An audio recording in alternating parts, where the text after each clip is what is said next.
Before we get into this, I will have you know, I'm terrible at reviews. I'd much rather stay with the, just filming of my layout. I absolutely hate reviews. Doing reviews, I should say. But I feel like this had to be done.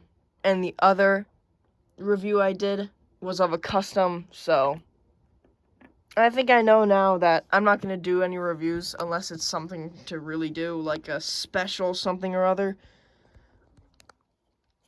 But, yeah. Don't expect any other SR-71s after this one.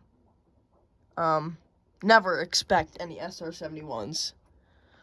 Unless something like this comes up. Alright, now you can enjoy the video.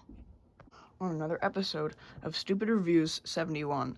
Today I am going to take a look at something special, a special version of it, and I couldn't find anything like a good review on it anywhere else, so I thought I'd take a spin on it myself.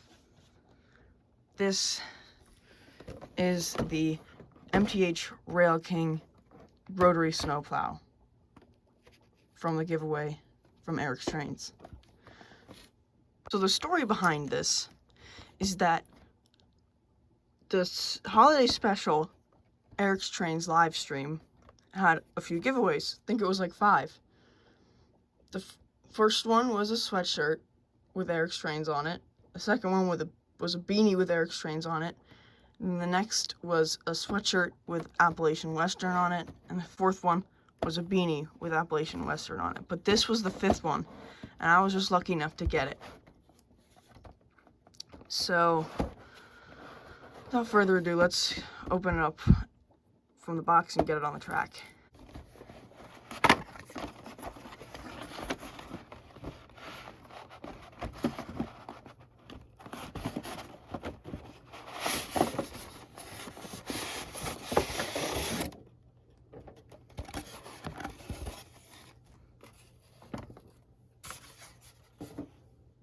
Here it is out of the box on the track. Looks very good. I don't have the power on, but you can see it kind of looks like a caboose to me. I don't know.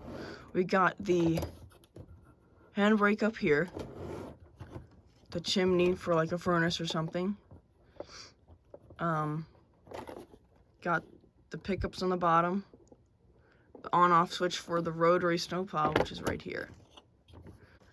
This can be redirected to blow snow this way or that way, which I think is pretty cool. As you can tell, this is the Union Pacific model. There's not much to see from the back other than this door and a ladder. It's the same thing on this side. Oh yeah, and these little ladder thing here, step ladder. More ladders on the side, right here. So yeah, this will run on regular variable AC current. Works just fine with my all-state controller here, which has been bringing me a lot of good things. It's got an electrocoupler to hook up with one of these rails. And now, a lot of people seem to be confused as to what it is. If it's a rail car, if it's an engine. It's a rail car. So the engine pushes it. But yeah, looks very good for my standards because I'm used to thrift store finds and things off eBay. What do you know? This is all from a thrift store find. And this locomotive is off eBay. But there's not much else to say about it now, so I'm probably just gonna put it on move it over to the other track and get it fired up. Here we are, ready to give it some power. And this is the on-off switch I'm talking about. It's under the rail car. Right now it's in the off position, so let me show you what it will do if it's in the off position. As you can see, well, this is actually a lot dimmer than it looks on the camera. Let me see if I can help that. No. This is actually a lot dimmer than it is on camera. As for the interior lights, there is no light on the back. This is all the lighting there is.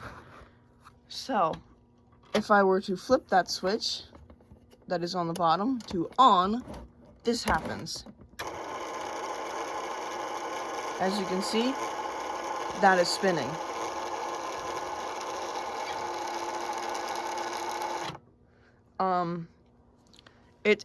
It's kind of quiet. It's not as loud as any other 027 motors, I would think.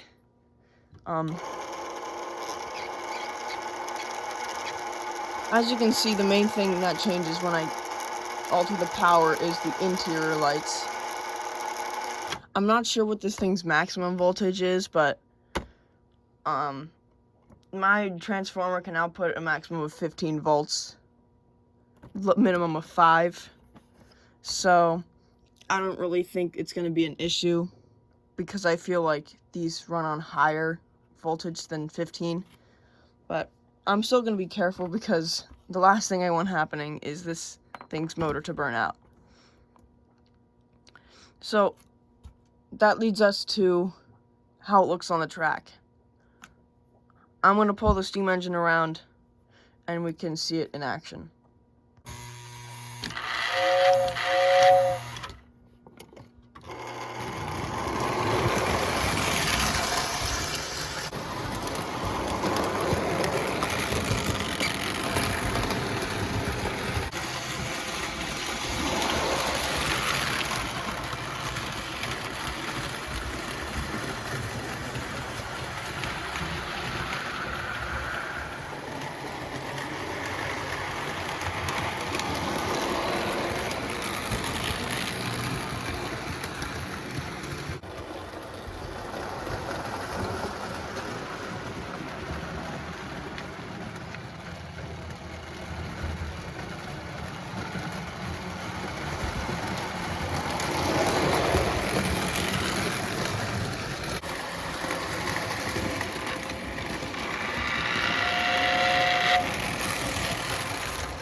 So now all that we have left to do is weigh it and see how well the coupler works. So I'm going to give it a little power to the track, and that's perfect. There you go. So the weight of it. Now, it may look pretty heavy, but according to the scale and my own observations, it's pretty light. It's 1.112 pounds, which isn't very surprising. There's not much in this thing. Now, time for final thoughts. So, my thoughts on this are pretty positive. First of all, it has great electrocoupler. Maybe I'm just used to ones not working. It has great detailing, great lighting. I mean, I wasn't expecting interior lights. I thought it was just this on the front here and that spun. But no, it has interior lights, which I think looks awesome. They really put in attention to detail, as you can see, with all these ladders and these wood grains, like the panels. I think that's awesome. The paint looks really good. Yeah, for a non-moving rail car, I think it's great. So, would I recommend this? Absolutely. Normally, I saw on eBay that they're like anywhere from 70 to 90 bucks. So, would I say that price range is good? Honestly, sure. 70 bucks, that's okay.